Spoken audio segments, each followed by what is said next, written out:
Sport Plus. Sport Plus.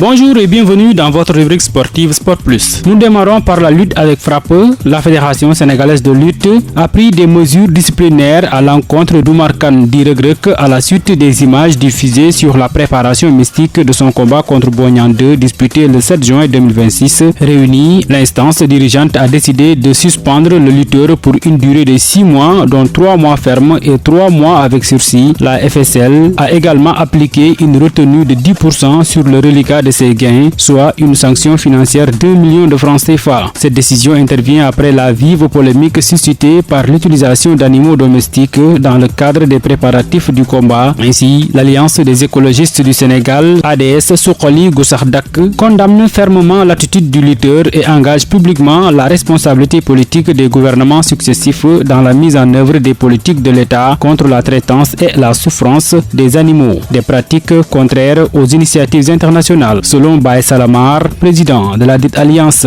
Il a été constaté avec regret et consternation l'utilisation de chatons à des fins mystiques par le lutteur Regrec lors de son dernier combat qui l'opposait au lutteur Boignan. Et cet acte de maltraitance et de dérive autoritaire envers les chatons n'est que la énième pratique mystique regrettable lors des combats de lutte, une atteinte grave au bien-être des animaux.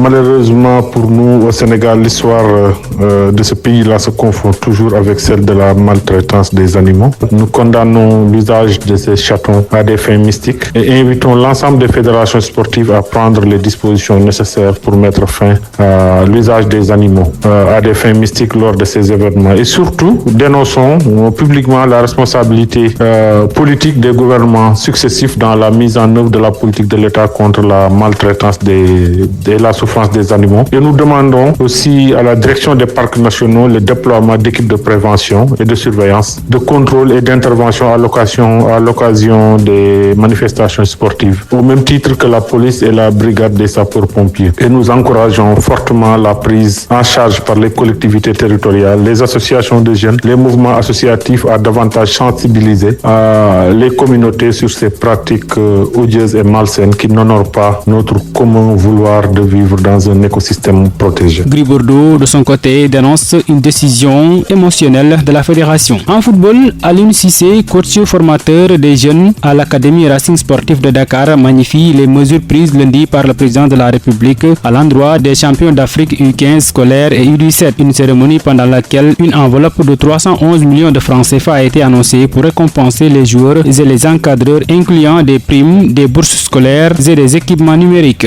Je pense que voilà, c'est très normal et puis c'est une belle initiative de la part du premier supporter de l'équipe nationale.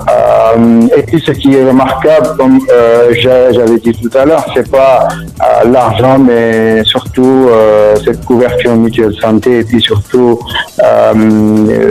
les bourses pour que les petits puissent savoir que c'est important d'étudier, mais c'est surtout avec une santé de fer pour pouvoir continuer leur formation, mais surtout continuer de persévérer afin d'atteindre leur objectif de devenir des joueurs professionnels. Place maintenant à la fenêtre mondiale. Nous démarrons par le contrôle très poussé des douanes américaines contre la délégation sénégalaise. La Fédération sénégalaise de football a publié mardi un communiqué afin d'apporter des précisions sur une vidéo devenue virale montrant des joueurs et des membres du staff des Lions soumis à un contrôle de sécurité sur le tarmac d'un aéroport américain. Dans son texte, l'instance dirigeante dément certaines informations relayées sur les réseaux sociaux. La FSF précise que la scène ne s'est pas déroulée à l'arrivée de la délégation à San Antonio, mais au moment de l'embarquement à Raleigh avant le départ du vol privé. Selon elle, cette procédure effectuée directement au pied de l'avion répondait strictement aux exigences habituelles de sûreté aéroportière et visait à faciliter le déplacement de l'équipe. La fédération assure également qu'aucun incident n'a été signalé et que le voyage s'est déroulé dans d'excellentes conditions jusqu'à San Antonio.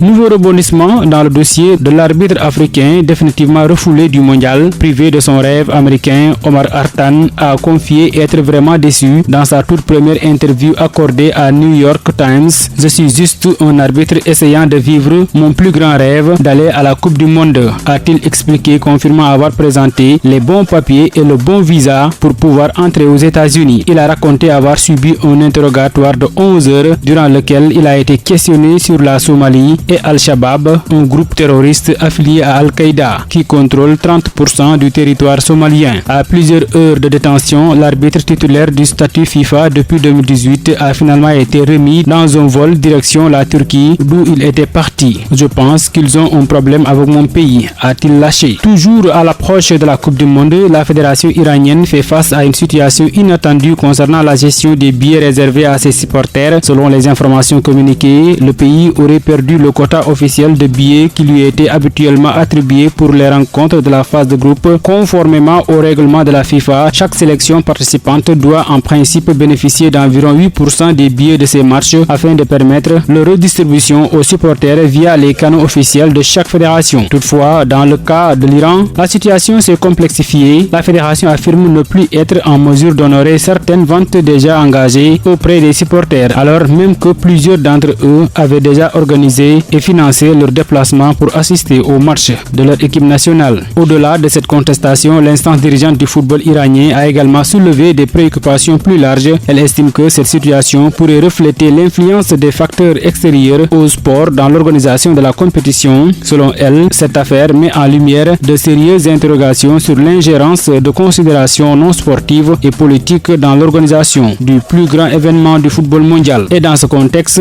la fédération appelle la FIFA à intervenir afin de garantir le respect strict des règles en vigueur afin que des principes de neutralité et d'équité qui encadrent le tournoi soient appliqués. C'est tout pour aujourd'hui dans Sport Plus. Merci de l'avoir suivi. Rendez-vous demain pour un autre numéro.